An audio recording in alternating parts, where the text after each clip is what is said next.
Diante da frase João é mais honesto do que Marcos, para você, é uma frase que faz sentido ou ela é autocontraditória? Nós podemos falar que uma pessoa é mais honesta do que outra ou honestidade é uma qualidade binária que se tem ou não se tem e sem qualquer gradação em ter ou não ter a honestidade? Pensa um pouquinho nisso. E se você quiser, já pode colocar a tua resposta aqui nos comentários. Daqui para o final do vídeo, nós vamos voltar a essa questão e eu vou querer saber se a sua resposta permaneceu a mesma ou se você teve uma ampliação conceitual para responder a questão. Essa seria uma ótima hora, não é? De entrar uma vinheta aqui do canal, mas eu ainda não sei fazer vinheta, então fica de vinheta o canto dos pássaros aí no fundo, não sei se está dando para ouvir. O que é ética? O que é que vem na sua cabeça quando você pensa sobre ética? Será que tem a ver com vida em sociedade? Tem a ver com regras, normas e comportamento? Ou então com distinguir o certo do errado? Se a tua resposta para essas perguntas for sim, então na verdade o teu conceito de ética é similar ao predominante nos nossos dias. Ainda que com fundamentações diferentes em distintas correntes filosóficas, nos dias de hoje a visão que predomina sobre ética é essa. Ética como um conjunto de normas comportamentais que ajuda, a viver em sociedade distinguindo o certo do errado. Essa percepção da ética é chamada de ética normativa, ou simplesmente ética de normas, e ela prevalece no Ocidente desde mais ou menos o fim da Idade Média para o início da Idade Moderna. A preocupação dos teóricos da ética normativa é em encontrar e identificar as regras de comportamento em sociedade. Porém, se essa é a visão da ética que prevalece desde o finalzinho da Idade Média para o início da Idade Moderna, então qual era a visão da ética que prevalecia antes disso? É o que eu quero apresentar para vocês nesse vídeo, a ética das virtudes. Se perguntássemos aos gregos antigos o que é que eles entendiam por ética, a resposta deles seria bem diferente da era moderna. Não que a ética normativa esteja errada em si mesma, porém ela é limitada, como nós veremos daqui a pouco. Para os gregos antigos, a preocupação fundamental era a busca do melhor e do mais perfeito. Era isso que eles tinham em mente quando pensavam em ética, de maneira que, para eles, a ética é a ciência da realização plena e integral do ser humano, aquilo que o homem foi chamado para ser. Uma frase que sintetiza bem essa noção da ética e que é atribuída a Píndaro, um poeta das Olimpíadas na antiguidade, é a frase que diz o seguinte: torna-te o que és. Nós podemos até dizer que esse é o lema da ética das virtudes. Essa frase, ela soa um tanto estranha, não é? Ela parece ser paradoxal. Afinal de contas, se já sou, como tornar-me?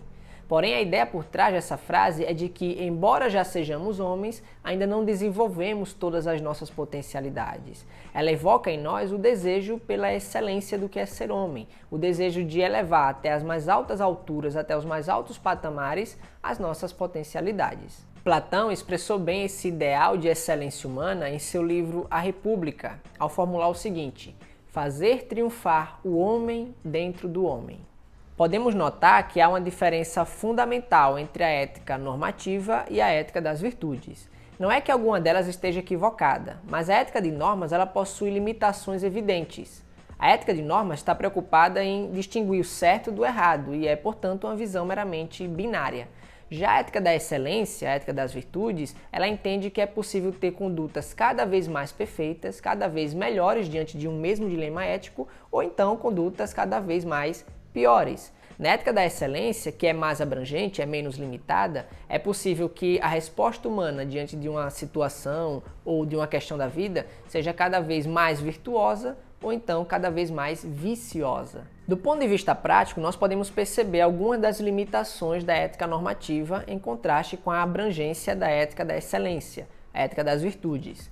Por exemplo, a ética normativa ela pode facilmente se transformar em uma moral negativa, em uma ética de limites, enquanto que a ética das virtudes ela é uma moral positiva. Como assim? Imagine no casamento, no matrimônio.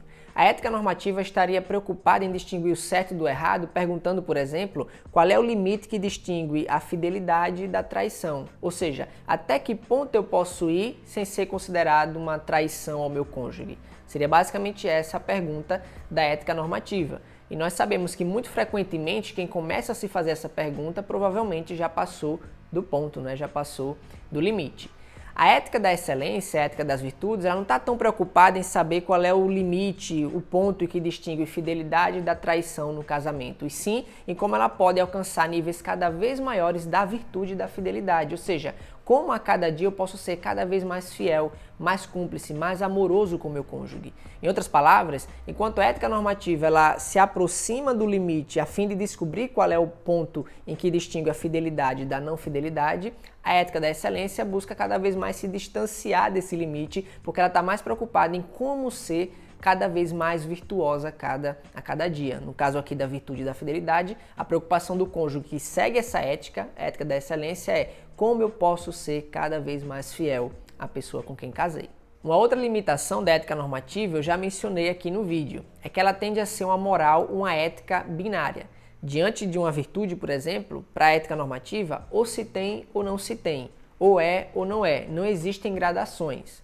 Já na ética da excelência das virtudes, existem graus cada vez maiores de virtudes e graus cada vez piores de vícios. Voltando até aquela pergunta que nós fizemos no início do vídeo, se nós podemos dizer que João é mais honesto do que Marcos, para a ética normativa, essa pergunta, ou essa afirmação, melhor dizendo, não tem sentido. Por quê? Porque honestidade é uma qualidade, uma virtude que ou alguém tem ou não tem. Não existem graus de honestidade para mais ou para menos, que seria a desonestidade. Já do ponto de vista da ética das virtudes, da excelência, é possível sim alguém alcançar níveis cada vez maiores de honestidade, bem como níveis cada vez piores de desonestidade.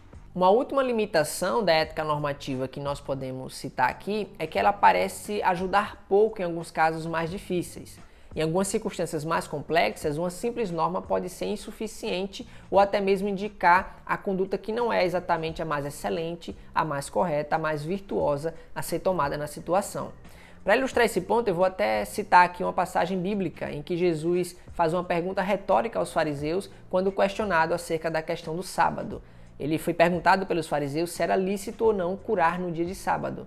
Jesus responde lá em Mateus capítulo 12, versículo 11, da seguinte maneira: qual de vocês, se tiver uma ovelha e ela cair num buraco no sábado, não irá pegá-la e tirá-la de lá? Lembrando aqui que o mandamento acerca do sábado no Decálogo não proibia de fazer o bem no dia do sábado, tá certo? Mas os fariseus, legalistas que eram, haviam adicionado algumas regras a mais, haviam colocado mais algumas exigências que Deus não havia feito. Então eles colocaram novas normas, né? Entre elas, considerava pecado curar no dia de sábado. Jesus estava ali prestes a curar um homem que tinha uma enfermidade na mão, tinha uma mão raquítica, uma mão mirrada, uma mão atrofiada, e isso no dia de sábado. Mas Jesus demonstra por essa pergunta a hipocrisia dos fariseus, que estavam dispostos a quebrar a norma se isso fosse para o interesse pessoal deles. Ou seja, se um animal, uma ovelha deles, caísse num buraco no dia de sábado, eles quebrariam a norma para tirar a ovelha dali e não ter prejuízo, perdendo aquele animal. Dessa maneira, Jesus fala, ele demonstra, da mesma maneira que vocês quebrariam a norma por um interesse pessoal, mais virtuoso é, mais excelente é se nós quebrarmos a norma para fazer o bem ao próximo, curando o enfermo, por exemplo. Então Jesus vai e cura aquele homem que tinha a mão raquítica, a mão mirrada, a mão atrofiada. Ou seja, de certa maneira, aplicando essa questão ética nessa passagem bíblica, nós podemos ver que Jesus não escolheu o caminho da ética normativa e, enfim, evitou de curar aquele homem no dia de sábado, de maneira alguma. Ele preferiu o caminho da ética da excelência, a ética das virtudes, porque o mais virtuoso a se fazer ali era o bem ao próximo, era curar aquele homem de sua enfermidade. Um último exemplo que podemos citar da diferença na aplicação da ética normativa e da ética das virtudes está, por exemplo, na criação de filhos. Eu não tenho filhos, tá? Não sei se você tem, você que me assiste, mas vamos imaginar por um momento que temos. Digamos que um filho nosso vem até nós confessando que quebrou uma regra, que quebrou uma norma, que fez algo de errado para nós.